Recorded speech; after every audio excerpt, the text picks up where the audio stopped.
Hi everyone, welcome back to my YouTube channel. ಹೆಂಗದಿರಿಪ್ಪ ಎಲ್ಲರೂ? I hope you all are ಮಸ್ತ್. ಇವತ್ತು ನನ್ನ ಪರ್ಸನಲ್ ಎಕ್ಸ್ಪೀರಿಯನ್ಸ್ನ ಶೇರ್ ಮಾಡಕ್ಕೆ ಬಂದೀನಿ. ಏನಪ್ಪಾ ಅಂದ್ರೆ 10th ಮುಗಿದ್ಮೇಲೆ ಆಲ್ಮೋಸ್ಟ್ ಆಲ್ ಎಲ್ಲರಿಗೂ ಒಂದೇ ಕನ್ಫ್ಯೂಷನ್ ಇರ್ತದೆ. ನಾ ಯಾವ ಕೋರ್ಸ್ ತಗೋಬೇಕು, ನಾ ಯಾವ್ದನ್ನ ಮಾಡ್ಬೇಕು, ಯಾವ್ದನ್ನ ಮಾಡಬಾರ್ದು, ಯಾವ್ದನ್ನ ಮಾಡಿದ್ರೆ ಏನಾಗ್ತೈತಿ ಅಂತ ಹೇಳಿ. ಸೊ PUC ಮಾಡೋರ್ಗ ಒಂದು ಸಜೆಷನ್, 10th ಮುಗಿದ್ಮೇಲೆ ಮತ್ತೆ PUC ಮಾಡಿ ಯಾವ್ದು ಮಾಡಿದ್ರೆ ಯಾವ್ದು ಆಗ್ತದ, ಯಾವ್ದು ಮಾಡಿದ್ರೆ ಯಾವ ಕೋರ್ಸಿಗೆ ನಾವು ಹೋಗ್ಬೋದು ಅನ್ನೋದು ಹೇಳಿ.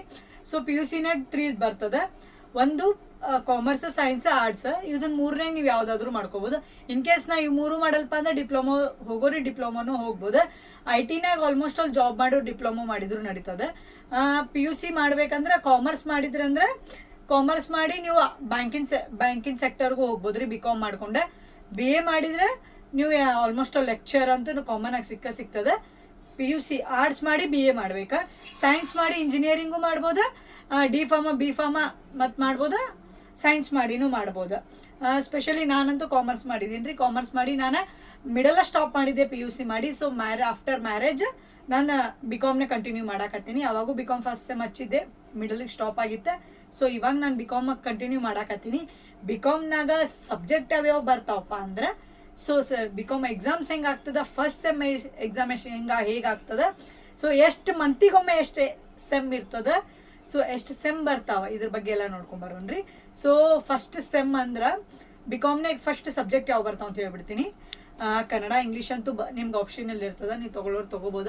ನಾನು ಕಾಮರ್ಸಾಗ ತೊಗೊಂಡಿದ್ದು ಕನ್ನಡ, ಇಂಗ್ಲೀಷ್, IC ಅಂದ್ರೆ ಭಾರತ ಸಂವಿಧಾನ, ಫೈನಾನ್ಷಿಯಲ್ ಅಕೌಂಟ್, ಎಕನಾಮಿಕ್ಸ್ ರೀ. ಫೈನಾನ್ಷಿಯಲ್ ಅಕೌಂಟ್ ಕನ್ನಡನೂ ಇರ್ತದೆ, ಇಂಗ್ಲೀಷು ಇರ್ತದೆ. ನಿಮ್ಗೆ ಆಪ್ಷನಲ್ಲೇ ಯಾವ ಲ್ಯಾಂಗ್ವೇಜ್ ಚಾಯ್ಸ್ ಮಾಡ್ತೀರಿ. ಆಲ್ಮೋಸ್ಟ್ ಆಲ್ ಇಂಗ್ಲೀಷ್ಗೆ ಹೋಗ್ರಿ, ಯಾಕಂದ್ರೆ ಈಗ ಹೆಂಗೆ ಬಿಡ್ತದ, ಕನ್ನಡ ಮೀಡಿಯಮಿಂದ ಬಂದ್ಬಿಡ್ತೀವಿ ನಾವು. ಸ್ವಲ್ಪನೂ ಇಂಗ್ಲೀಷ್ ಟಚ್ ಇರ್ತದ, ಸ್ವಲ್ಪ ಇರ್ತದ, ಹಂಗೂ ಹಿಂಗೂ ಪಾಸ್ ಮಾಡ್ಕೊಂಡ್ಬಿಡ್ತೀವಿ. ಸೊ ಇಂಗ್ಲೀಷಿಗೆ ನಾವು ಮಾತಾಡೋಕ್ಕೂ ಬರಂಗಿಲ್ಲ. ಹೊರಗಡೆಗೆಲ್ಲ IT ಕಂಪ್ನಿಗಳಿಗೆಲ್ಲ ಆಲ್ಮೋಸ್ಟ್ ಆಲ್ ಇಂಗ್ಲೀಷೇ ಕೇಳ್ತಾರೆ ನಾವು ಮಾತಾಡೋದ್ರ ಬೇಸ್ ಮೇಲೆ.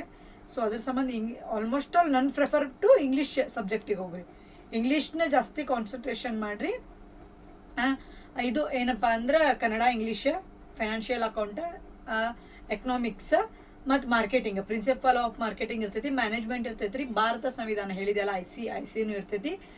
ಮತ್ತು ನಿಮ್ಗೆ ಇನ್ನೊಂದು ಚಾಯ್ಸೇಬಲ್ ಆಪ್ಷನ್ ಇರ್ತದೆ ಸಬ್ಜೆಕ್ಟ್. ಅದು ನಾನು ತೊಗೊಂಡಿಲ್ಲ, ಸೊ ಅದ್ರ ಬಗ್ಗೆ ನನಗೆ ಗೊತ್ತಿರೋದನ್ನ ಅಷ್ಟೇ ಹೇಳಾಕತ್ತೀನಿ. ಇಯರ್ಲಿ 2 ಸೆಮ್ ಇರ್ತಾವ್ರಿ. 1 ವರ್ಷಕ್ಕೆ 2 ಸೆಮ್, 3 ವರ್ಷಕ್ಕೆ 6 ಸೆಮ್. 6 ಸೆಮ್ ಅಂದ್ರೆ 3 ವರ್ಷ ಡಿಗ್ರಿ ಕಂಪ್ಲೀಟ್ ಆಗ್ತದೆ. BCom ನಾವು 3 ವರ್ಷ ಮಾಡಿದ್ರೆ ಕಂಪ್ಲೀಟ್. BAನೂ ಸೇಮ್ ಇರ್ತದೆ. ನೀವು ಕಾಮನ್ ಆಗಿ 1 ಇಯರಿಗೆ 2 ಸೆಮ್ ಇರ್ತದೆ. ಇದು 3 ವರ್ಷನ. ಈಗ ರಿವೈಸ್ಡ್ NEP ನಮ್ಗೆ ಈಗ ಪ್ರೆಸೆಂಟಿಗೆ ಇರೋದು ರಿವೈಸ್ಡ್ NEP 2024-25 ರಿವೈಸ್ಡ್ NEP ಬಂದೈತಿ. ಅದಕ್ಕೆ ಯಾವ್ಯಾವ ಸಬ್ಜೆಕ್ಟ್ ಬರ್ತಾವಪ್ಪ, ಎಷ್ಟು ಮಂತಿಗೊಮ್ಮೆ ಎಕ್ಸಾಮ್ ಬರ್ತಾವೆ, ಎಷ್ಟು ಮಂತ್ ಕ್ಲಾಸ್ ಇರ್ತದ ಅಂದ್ರೆ ಫಸ್ಟು 4 ಮಂತ್ಸ್ ಕ್ಲಾಸಸ್ ನಡೀತಾವ್ರಿ ನಿಮ್ದು. ಆಫ್ಟರ್ 4-5 ಮಂತ್ಸ್ ಮೇಲೆ ಎಕ್ಸಾಮ್ ಸ್ಟಾರ್ಟ್ ಆಗ್ತಾವ. First sem exam annual exam ರೀ. Before first sem exam 1 month practical ಇಟ್ಟಿರ್ತಾರ. ಪ್ರಾಕ್ಟಿಕಲ್ ಅದಾದ್ಮೇಲೆ ಪ್ರಾಕ್ಟಿಕಲ್ ಅಂದ್ರೆ ಪ್ರಾಕ್ಟಿಕಲ್ ಅಲ್ಲ, ಅದು ಇಂಟರ್ನಲ್ ಎಕ್ಸಾಮ್ ಅದಾದ್ಮೇಲೆ ಆನ್ಯುವಲ್ ಎಕ್ಸಾಮ್ ಇಟ್ಟಿರ್ತಾರೆ. First sem first almost all ನಮಗಿರೋದು ಸಬ್ಜೆಕ್ಟ್ ಫೈನಾನ್ಷಿಯಲ್ ಅಕೌಂಟ್ ರೀ. ರಿವೈಸ್ಡ್ NEP ಅಂತಾನೆ ಇರ್ತದೆ. ಸೊ ಇದ್ರಾಗ ಏನೇನ್ ಬರ್ತಾವಪ್ಪ ಅಂದ್ರೆ ಆಲ್ಮೋಸ್ಟ್ ಆಲ್ ನಿಮ್ಗೆ ಸೆಮ್ ಬರ್ತಾವ್ರಿ. ಸೆಮ್ ಫಸ್ಟ್ ನಿಮ್ಗೆ ಏನಿರ್ತದಲ್ಲ, ಇದು 20 ಮಾರ್ಕ್ಸ್ ಫುಲ್ ಥಿಯರಿ ಇರ್ತದೆ. ಅಕೌಂಟ್ಸ್ ಬಗ್ಗೆನ ಫುಲ್ ಥಿಯರಿ ಇರ್ತದೆ. 20 ಮಾರ್ಕ್ಸ್ ಫುಲ್ ಥಿಯರಿ ಇರ್ತದೆ. 5 ಮಾರ್ಕ್ಸ್ ಇನ್ನು 2 ಇಲ್ಲ 3 ನಿಮ್ಗೆ ಪ್ರಾಕ್ಟಿಕಲ್ ಲೆಕ್ಕನ ಬಂದಿರ್ತಾವ. ಏನ್ರಿ 5 ಮಾರ್ಕ್ಸ್ 3. ಅದಾದ್ಮೇಲೆ 15 ಮಾರ್ಕ್ಸ್ 5 ಕೊಟ್ಟಿರ್ತಾರ. ಆಪ್ಷನಲ್ 3 ಬರಿಬೇಕು ನೀವು. ಅದು 45 ಮಾರ್ಕ್ಸ್ ಟೋಟಲ್. ಇಲ್ಲಿ 20 ಮಾರ್ಕ್ಸ್, ಇಲ್ಲಿ 15 ಮಾರ್ಕ್ಸ್, ಇಲ್ಲಿ 15 ಮಾರ್ಕ್ಸ್ ಟೋಟಲ್. ಇಲ್ಲಿ 15 30 15 ಇಲ್ಲ 45 ಪ್ಲಸ್ 15 ಪ್ಲಸ್ 20 ಎಷ್ಟಾಯ್ತು ರೀ? 45 50 60 ಪ್ಲಸ್ 20 80 ಮಾರ್ಕ್ಸ್ ಆತ. 80 ಮಾರ್ಕ್ಸ್ ಕ್ವಶನ್ ಪೇಪರ್ ಇರ್ತದೆ. ಸೊ ಇದ್ರ ನಿಮ್ಗೆ ಆಲ್ಮೋಸ್ಟ್ ಆಲ್ ಪಾಸ್ ಹೆಂಗೆ ಆಗ್ಬೇಕಾ, ಪಾಸಿಂಗ್ ಮಾರ್ಕ್ಸ್ ಹೆಂಗೆ ಓದ್ಕೋಬೇಕಪ್ಪ ಅಂದ್ರೆ ಥಿಯರಿ ಆಲ್ಮೋಸ್ಟ್ ಆಲ್ ನೋಡ್ಕೋರಿ. ನಿಮ್ಗೆ ಸಿಂಪಲ್ ಸಣ್ಣ ವರ್ಡ್ಸ್ ಓದಕ್ಕೆ ಹೋಗ್ಬೇಡ್ರಿ ಅಂತ ಹೇಳಂತಿಲ್ಲ. ಸಿಂಪಲ್ ಸಣ್ಣ ವರ್ಡ್ಸ್ ನೋಡ್ಕೋರಿ. ಆಲ್ಮೋಸ್ಟ್ ಆಲ್ ಫುಲ್ ಫೋಕಸ್ ಮಾಡೋದು ಇದು ಸೆಮ್ ಬಗ್ಗೆ ಜಾಸ್ತಿ ಫೋಕಸ್ ಮಾಡ್ರಿ. ಯಾಕಂದ್ರೆ 3 ಸೆಮ್ ಬೀಳ್ತಾವೆ. 2 ಸೆಮ್ ಅಂತೂ ಕಂಪಲ್ಸರಿ ಬೀಳ್ತದೆ. ಇನ್ನೊಂದು ಏನಂತಾರೆ, ಥಿಯರಿ ಬರೋಕೆ ಹೇಳ್ತಾರೆ. ಥಿಯರಿ ನಿಮ್ಗೆ ಬರೋಕ್ಕಂತೂ ಆಗಂಗಿಲ್ಲ, ಯಾಕಂದ್ರೆ ಅಷ್ಟು ನೆನ್ಪಿಟ್ಕೊಳಕ್ಕೆ ಆಗಂಗಿಲ್ಲ. ಟಾಪರ್ ನೆನ್ಪಿಟ್ಕೋಬೋದು, ನಾವು ಬಾಟಮ್ ಇದ್ದವ್ರು ಯಾರು ನೆನ್ಪಿಟ್ಕೊಳಕ್ಕಲ್ಲ, ಇನ್ಕ್ಲೂಡಿಂಗ್ ಮೀ. ಸೊ ಫಸ್ಟ್ ಲೆಕ್ಕ ಇಟ್ಕೊಂಡ್ಬಿಡ್ರಿ, ನೆನ್ಪಿಟ್ಕೋರಿ. ಯಾವ್ಯಾವ ಎಂಟ್ರಿ ಬರ್ತಾವಂತ ನೋಡ್ಕೋರಿ. ಇದು ಫೈನಾನ್ಷಿಯಲ್ ಅಕೌಂಟ್. ಇದ್ರ ವಿಡಿಯೋನು ನಾನು ನಾರ್ಮಲ್ ಶಾರ್ಟ್ನಾಗ ಹಾಕಿರ್ತೀನಿ. Question paper video in case ಬೇಕಪ್ಪ ಅಂದ್ರೆ ನೀವು ನೋಡ್ಕೋರಿ, ಡೌನ್ಲೋಡ್ ಮಾಡ್ಕೊಂಡು ಇಟ್ಕೋರಿ. ನಿಮಗೂ ನೆಕ್ಸ್ಟ್ ಸೆಮ್ಮಿಗೆ ಬೇಕಾಕೈತಿ. ಎಕ್ಸಾಮಿಗೆ ಹೆಂಗೆ ಪ್ರಿಪೇರ್ ಆಗ್ಬೇಕಪ್ಪ ಅಂದ್ರೆ ನಿಮ್ಗೆ KUD ಆ್ಯಪ್ ಬರ್ತದ, ಪ್ಲೇಸ್ಟೋರ್ದಾಗ KUD ಆ್ಯಪ್ ಹಾಕೊಳ್ರಿ. KUD ಆ್ಯಪ್ ಹಾಕೊಂಡೆ before 2 to 3 years in question paper ಸಿಗ್ತೈತೆ ಅದ್ರಾಗ. ಅದನ್ನ ತಗೋರಿಲ್ಲ. ಎಷ್ಟೋ ಜನ ಯೂಟ್ಯೂಬ್ದಾಗ, ಎಷ್ಟೋ ಸರ್ಸ್ ಯೂಟ್ಯೂಬ್ದಾಗ ಮಾಡಿ ಹಾಕಿದಾರ. ಅದನ್ನ ಡೌನ್ಲೋಡ್ ಮಾಡ್ಕೋರಿ. ಭಾಳ ಬೇಡ, ಒಂದು 3 ರಿಂದ 2 ಕ್ವಶನ್ ಪೇಪರ್ ರೆಫರ್ ಮಾಡ್ರಿ, ಆಲ್ಮೋಸ್ಟ್ ಆಲ್ ನಿಮ್ಗೆ ಗೊತ್ತಾಗತ್ತೈತೆ. ಭಾಳ ಇದ್ರಾಗ ಫೈನಾನ್ಷಿಯಲ್ ಅಕೌಂಟ್ನಾಗ ಸೆಮ್ ಮಾಡ್ಕೋರಿ. ಸೆಮ್ ನೋಡ್ಕೋರಿ. ಮೇನ್ 15 ಮಾರ್ಕ್ಸಿನ ಇರ್ತಾವ, 2 ಸೆಮ್ ಬರ್ತಾವ 30 ಮಾರ್ಕ್ಸ್, 5 ಮಾರ್ಕ್ಸಿನ್ನು ಸೆಮ್ 2 ಬರ್ತಾವ, ಒಂದು ಥಿಯರಿ ಬರ್ತದ 3. ಆಲ್ಮೋಸ್ಟ್ ಆಲ್ ನಿಮ್ಗೆ 35 ಮಾರ್ಕ್ಸಿಂದ ಪಾಸಿಂಗ್ ಅಲ್ಲೇ ಬಂದ್ಬಿಡ್ತೈತಿ. ವಿತ್ ಇಂಟರ್ನಲ್ 35 ಮಾರ್ಕ್ಸಿಂದ ಪಾಸಿಂಗ್ ಅಲ್ಲೇ ಬರ್ತೈತಿ. 80 ಮಾರ್ಕ್ಸ್ ಕ್ವಶನ್ ಪೇಪರ್. ಇದು ಪ್ರಿನ್ಸಿಪಲ್ ಆಫ್ ಮಾರ್ಕೆಟಿಂಗ್ ರೀ. ಇದನ್ನ ನಾನು ಇಂಗ್ಲೀಷ್ನಾಗ ತಗೊಂಡೇನಿ. ಯಾಕಪ್ಪ ಅಂದ್ರೆ ಕನ್ನಡನಾಗ ಯಾರು ಇದ್ದಿದ್ದಿಲ್ಲ ನನ್ನ ಜೊತೆ, ಸೊ ಇಂಗ್ಲೀಷ್ನಾಗ ತಗೊಂಡೇನಿ. ಯಾಕಂದ್ರೆ ನಿಮ್ಗೆ ಗೊತ್ತಿರ್ತದೆ, ನೀವು ಕ್ಲಾಸ್ನಾಗ ಆಲ್ಮೋಸ್ಟ್ ಆಲ್ PUC ದಾಗ ನೀ ಏನು ತೊಗೊಂತಿದ್ದೋಸ್ತ ನಾನು ಅದನ್ನು ತೊಗೊತೀನಿ. ನೀ ಯಾವ ಸಬ್ಜೆಕ್ಟ್ ತೊಗೊಂತೀನಿ ನಾನು ಅದ ತೊಗೊತೀನಿ ಅನ್ನೋರು ಇರ್ತಾರೆ ನಿಮ್ಮ ಜೊತೆಯವ್ರೆ. ಸೊ ನಮ್ಮ ಜೊತೆನೂ ಅಂಥವ್ರು ಇದ್ರೆ, ಸೊ ನಾನು ಇಂಗ್ಲೀಷ್ ಮೀಡಿಯಮ ತೊಗೊಂಡೀನಿ. ನಿಮ್ಮ ಕ್ವಶನ್ ಪೇಪರ್ ಮಾತ್ರ 80 ಮಾರ್ಕ್ಸಿಂದ ಇಂಗ್ಲೀಷ್ ಕನ್ನಡ 2 ಬರ್ತದೆ. ಇಂಗ್ಲೀಷ್ ಕನ್ನಡ 2 ಬರ್ತದ ಕ್ವಶನ್ ಪೇಪರ್. ನೋಡ್ಬೋದು ನೀವು. ಪ್ರಿನ್ಸಿಪಲ್ ಆಫ್ ಮಾರ್ಕೆಟಿಂಗ್ ಇದ್ರೆ ಯಾವುದು ಸೆಮ್ ಇಲ್ಲ ರೀ. ಫುಲ್ ಥೇರಿನ ಅದ, ಫುಲ್ ಓದ್ಲೇಬೇಕು. ಥೇರಿನ ಅದ. ಎಷ್ಟು ಓದ್ತೀರಿ ಅಷ್ಟು ಪಾಸ್ ಆಗ್ತೀರಿ. 80 marks question paper. English Kannada 2 ಇರ್ತೈತಿ. 2 ನೀವು ಆಲ್ಮೋಸ್ಟ್ ಓದಬೇಕಾ ಥೇರಿ. ಇದನ್ನ ಏನು ಕಾಂಪ್ರಮೈಸ್ ಇಲ್ಲ ಎಲ್ಲ ರೀ. Principle of marketing revised NEP ಇದು ಬಿಸ್ನೆಸ್ ಎಕನಾಮಿಕ್ಸ್ ರೀ. ಇದನ್ನ 15 ಮಾರ್ಕ್ಸಿನ ಇದ್ರಾಗ ಮಾತ್ರ ಲೆಕ್ಕ ಬರ್ತದೆ. 15 ಮಾರ್ಕ್ಸಿನ 2 ಲೆಕ್ಕ ಬರ್ತದೆ. 2 ಲೆಕ್ಕ ಬರ್ತದೆ. 2 ಮಾರ್ಕ್ಸಿಗೆ ಒಂದು ನಾರ್ಮಲ್ ಸಿಂಪಲ್ ಒಂದು ಲೆಕ್ಕ ಬರ್ತದೆ. 5 ಮಾರ್ಕ್ಸಿನ ಒಂದು ಲೆಕ್ಕ ಬರ್ತದೆ, ಚಾಟ್ ಬರ್ತದೆ. ಸೊ ಇದು ಹಂಗೆ ಸೇಮ್ ಅದ. ಥಿಯರಿ ಕೊಟ್ಟಿರ್ತಾರೆ ಫಸ್ಟ್ 20 ಮಾರ್ಕ್ಸ್, 15 ಮಾರ್ಕ್ಸಿನ 2 ಕ್ವಶನ್ ಲೆಕ್ಕ ಕೊಟ್ಟಿರ್ತಾರೆ. 5 ಮಾರ್ಕ್ಸಿನ ಒಂದು ಲೆಕ್ಕ ಕೊಟ್ಟಿರ್ತಾರೆ. ಸೇಮ್ 80 ಮಾರ್ಕ್ಸ್ ಕ್ವಶನ್ ಪೇಪರ್ ರೀ. ವಿತ್ ಕನ್ನಡ ಇಂಗ್ಲೀಷ್ 2 ಇರ್ತೈತಿ. ನಾನು ಇವಾಗೂ ಹೇಳಕತ್ತೀನಿ, ಮೋಸ್ಟ್ ಫಸ್ಟ್ ನೀವು ಕೊಡೋದು ಇಂಗ್ಲೀಷ ಕೊಡ್ರಿ, ಕನ್ನಡ ಕೊಡಕ್ಕೆ ಹೋಗ್ಬೇಡ್ರಿ. ಕನ್ನಡ ನಿಮ್ಗೆ ಎಲ್ಲಿ ಮಟ್ಟ ಇಂಪಾರ್ಟೆಂಟ್ ಅಂದ್ರೆ 10th ಮಟ್ಟ ಅಷ್ಟೇ ಕನ್ನಡ ಇಂಪಾರ್ಟೆಂಟ್. ಕನ್ನಡ ಒಂದು ಸಬ್ಜೆಕ್ಟ್ ಅಷ್ಟೇ. ಬಟ್ ಕನ್ನಡ ಬಗ್ಗೆ ನಾ ಕೆಟ್ಟದಾಗ ಮಾತಾಡ ಅಂತಿಲ್ಲ, ಕನ್ನಡ ಬೇಕಾ. ಅದ್ರ ಜೊತೆನೂ ಇಂಗ್ಲೀಷ್ ಪ್ರಾಕ್ಟೀಸ್ ಮಾಡ್ರಿ ಅಂತ ಹೇಳಕತ್ತೀನಿ. ಯಾಕಂದ್ರೆ ನಾವು ಹೊರಗಡೆ ಹೋಗ್ಬೇಕಪ್ಪ, ಹೊರಗಡೆ ಹೋಗಿ ವರ್ಕ್ ಮಾಡ್ಬೇಕಂದ್ರೆ ಮ್ಯಾಕ್ಸಿಮಮ್ ನಿಮ್ಗೆ ಕನ್ನಡನ್ಯಾಗ ಬರೀ ಅನ್ನಂಗಿಲ್ಲ ಯಾರು, ಇಂಗ್ಲೀಷ್ನಾಗ ಬರೀ ಅಂತಾರೆ. ನೀವು ಆಲ್ಮೋಸ್ಟ್ ಆಲ್ BCom ಮಾಡಿರಪ್ಪ ಅಂದ್ರೆ ಬ್ಯಾಂಕ್ ಸೆಕ್ಟರ್ಗೆ ಹೋಗಬೇಕಾ. ಬ್ಯಾಂಕ್ ಕಸ್ಟಮರ್ ಬರ್ತಾನೆ, ಕಸ್ಟಮರ್ ಇಂಗ್ಲೀಷ್ ಮಾತಾಡೋನಿದ್ರೆ ನೀವೇನು ಬಾಪ ನಾ ಕನ್ನಡ ಬರಲ್ಲ, ನಂಗೆ ಇಂಗ್ಲೀಷ್ ಬರಲ್ಲ, ನೀವು ಇಂಗ್ಲೀಷ್ ಮಾತಾಡ್ಬಾ ಅಂತ ಇವ್ರಿಗೆ ಕರೆಯೋಕೆ ಆಗಂಗಿಲ್ಲ. ನೀವು ಇಂಟರ್ವ್ಯೂದಾಗೂ ಅದ ಕೇಳ್ತಾರೆ, ಇಂಗ್ಲೀಷ್ನಾಗ ಕೇಳ್ತಾರೆ. ನೀವು ಕನ್ನಡ ನಮ್ಗೆ ಕೇಳಿದ್ರೆ ಆಲ್ಮೋಸ್ಟ್ ಆಲ್ ಸೆಲೆಕ್ಟ್ ಮಾಡೋದು ಭಾಳ ಕಡಿಮೆ. ಸೊ ಇಂಗ್ಲೀಷ್ನ ನಿಮ್ಗೆ ಕಲೀರಿ ಜಾಸ್ತಿ ಅಂತ ಹೇಳಕತ್ತೀನಿ. ಕನ್ನಡ ಕಲೀರಿ, 2 ಸಮವಾಗಿ ಕಲೀರಿ. ಒಂದನ್ನು ಕಲಿಯಕ್ಕೆ ಹೋಗ್ಬೇಡ್ರಿ, 2 ಸಮವಾಗಿ ಕಲೀರಿ. ಯಾಕಂದ್ರೆ ಇಂಗ್ಲೀಷ್ ನಮ್ಮ ಲೈಫಿಗೆ ಬೇಕಾ. ಇಂಗ್ಲೀಷ್ನಾಗ ಮಾತಾಡೋದು ಕಲೀರಿ, ಇಂಗ್ಲೀಷ್ನಾಗ ಟೈಪ್ ಮಾಡೋದು ಕಲೀರಿ, ಇಂಗ್ಲೀಷ್ನಾಗ ಚಾಟಿಂಗ್ ಮಾಡೋದು ಕಲೀರಿ.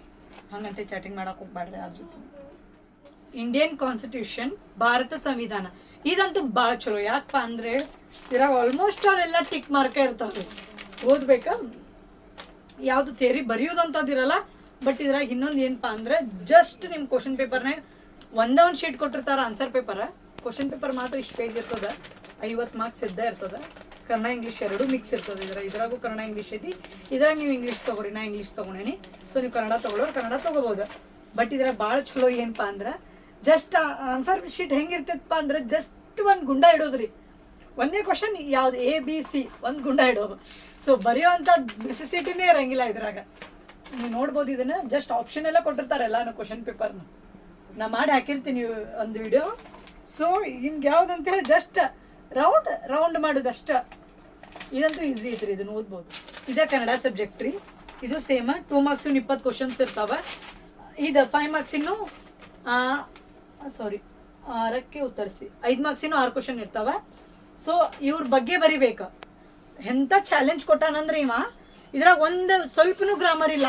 ಕನ್ನಡದಾಗ ಸ್ವಲ್ಪನೂ ಗ್ರಾಮರ್ ಇಲ್ಲ. ಇದ್ರ ಪಾಸ್ ಆಗೋದಂತೂ ಭಾಳ ಅಂದ್ರೆ ಭಾಳ ಪ್ರಾಬ್ಲಮ್. ಯಾಕಂದ್ರೆ ಕನ್ನಡ ಬರ್ಲಾರ್ದವ್ರಿಗಂತೂ ಮ್ಯಾಕ್ಸಿಮಮ್ ಹೇಳ್ತೀನಿ ಪಾಸ್ ಆಗೋದು ಭಾಳ ಕಠಿಣ ಅದ. ಇದ್ರಾಗ ಇಂಗ್ಲೀಷ್ನಾಗ ಕೊಟ್ಟಂಗೆ ಗ್ರಾಮರ್ ಕನ್ನಡನೇ ಕೊಡಂಗಿಲ್ಲ. ಇದೊಂದು ತಲೆಗೆ ಇಟ್ಕೊಂಡ್ಬಿಡ್ರಿ. BComನಾಗ ಕನ್ನಡ ಸಬ್ಜೆಕ್ಟ್ನಾಗ ಕನ್ನಡ ಗ್ರಾಮರ್ ಬರಂಗಿಲ್ಲ. ಜಸ್ಟ್ ನೀವು ಏನು ಓದ್ಬೇಕು ಅದ ಓದ್ಬೇಕು. ಇದ್ರಾಗ ಇದು ಕೊಟ್ಟಿರ್ತಾನ 2 ಮಾರ್ಕ್ಸಿನು. 5 ಮಾರ್ಕ್ಸಿನ ಹೆಂಗೆ ಕೊಟ್ಟಾನಪ್ಪ ಅಂದ್ರೆ ಜಸ್ಟ್ ಒಂದು ನೇಮ್ ಕೊಟ್ಟಾನ, ಅವ್ರ ಬಗ್ಗೆ ಬರಿಬೇಕು ನಾವು. ಹಿಂದಿಂದ ಮುಂದಿಂದ ಅದೆಲ್ಲ ಬರಿಬೇಕಾ.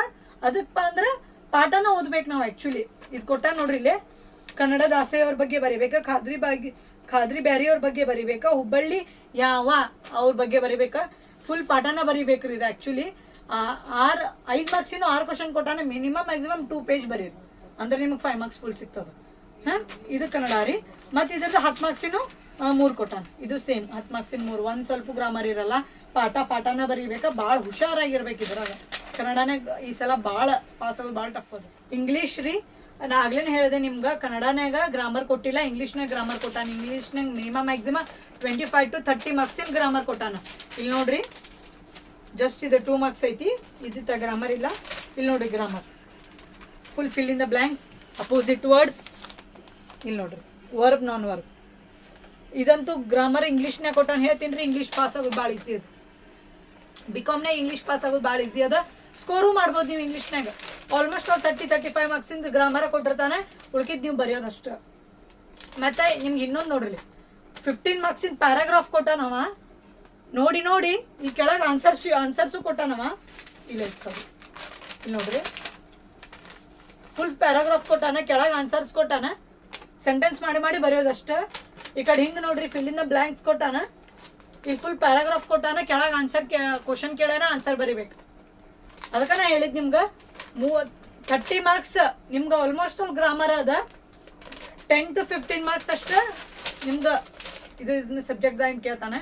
ಗ್ರಾಮರ್ ಐತಿ ಇಂಗ್ಲೀಷ್ನಾಗ. ಇಂಗ್ಲೀಷ್ ಅಂತ ಓದೋದು ಭಾಳ ಈಸಿ.